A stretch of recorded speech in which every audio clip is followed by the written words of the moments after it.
Assalamualaikum warahmatullahi wabarakatuh.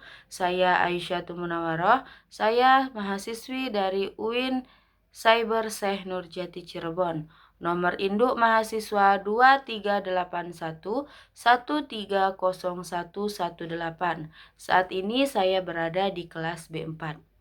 Video ini saya buat untuk memenuhi tugas mata kuliah Komunikasi Pembelajaran di Era Digital yang diampu oleh Ibu Yeti Nurizati. Dalam video ini saya akan membahas mengenai sejarah, pengertian, dan urgensi komunikasi pembelajaran di era digital. Pengertian komunikasi. Komunikasi sendiri merupakan proses interaksi dua arah atau lebih yang bertujuan untuk mendapatkan pemahaman atau membangun sebuah pemahaman guna untuk mempengaruhi sikap atau perilaku.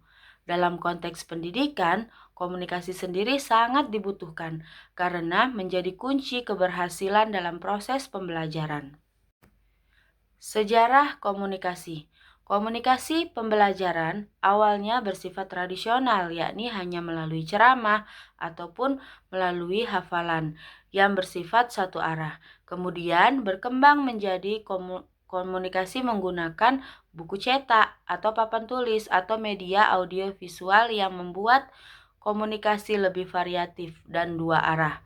Di era digital, pembelajaran memanfaatkan internet, e-learning, dan platform seperti Google Classroom, sehingga komunikasi sendiri menjadi interaktif, fleksibel, dan tidak terbatas ruang serta waktu. Komunikasi dalam keluarga itu berfungsi untuk membentuk karakter dan hubungan emosional yang ada di diri seseorang. Kemudian, komunikasi dalam pendidikan yaitu berfungsi untuk mengembangkan pengetahuan dan keterampilan.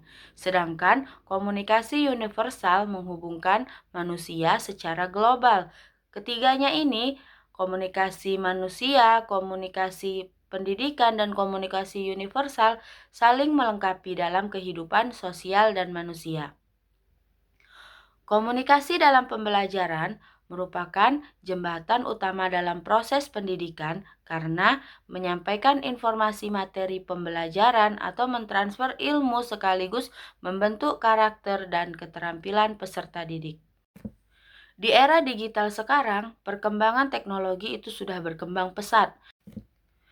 Di era digital sekarang, guru bisa memanfaatkan perkembangan teknologi informasi yang sudah ada. Misalnya, guru bisa mengubah cara menyampaikan sebuah materi yang tadinya dengan metode ceramah atau hanya dengan papan tulis, tetapi bisa menggunakan video yang interaktif.